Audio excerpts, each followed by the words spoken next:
ఈరోజు వినాయక నిమజ్జనం అయితే చాలా బాగా జరుగుతూ ఉందండి. హైదరాబాద్ ట్యాంక్ బండి మీద ఉన్నాను. మీరు చూడండి జనం అయితే ఎలా ఉన్నారో. జనం అయితే ఫుల్ జనం అనమాట. ఒకసారి జనాన్ని చూడండి.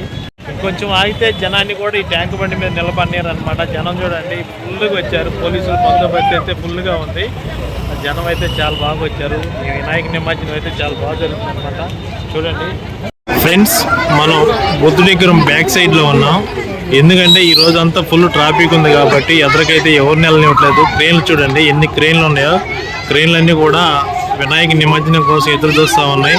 జనం అయితే మామూలుగా రాలేదు. ఫుల్ జనం అయితే వచ్చారు. ఇక్కడ ట్రాఫిక్ అయితే ఫుల్ ట్రాఫిక్ ఉంది.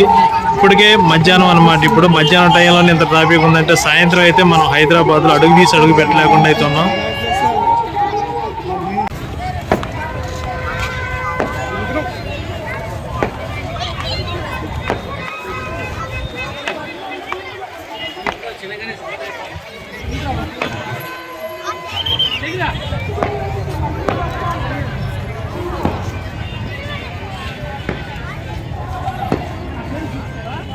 హైదరాబాద్ ట్యాంక్ బండి మీద పివి నరసింహరావు గారి విగ్రహం అండి. చూడండి ఎలా కనిపిస్తుంది కదా.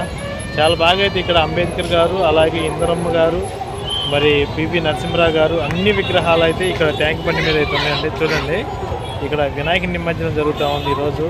కానీ చూడండి ఎండకైతే ఇంకా బొమ్మలు రాలేదు. నేనైతే ఈరోజు ట్యాంక్ బండి మీదకి వచ్చాను అనమాట. మరి ఒకసారి చూడండి ఫ్రెండ్స్, ఈ జనాన్ని ఒకసారి చూడండి. ఈరోజు ఎంత అడావుడిగా ఉందంటే ట్యాంక్ బండి మీద మామూలు అడావుడిగా లేదు. జనం అయితే గొట్లకు వచ్చారు. ఈరోజు నిమజ్జనం కదా, అందరూ కూడా చాలా బాగా అయితే వచ్చారు. పివి నరసింహరావు గారి విగ్రహం అనమాట.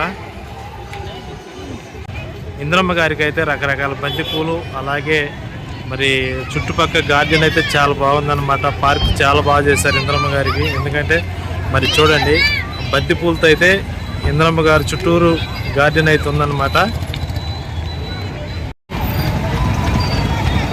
జయ హో జయ హో జయ హో అంబేద్కరా, ఏమైపోయే వాళ్ళమో అంబేద్కరు లేకుంటే, ఏ చీకుడు కమ్మును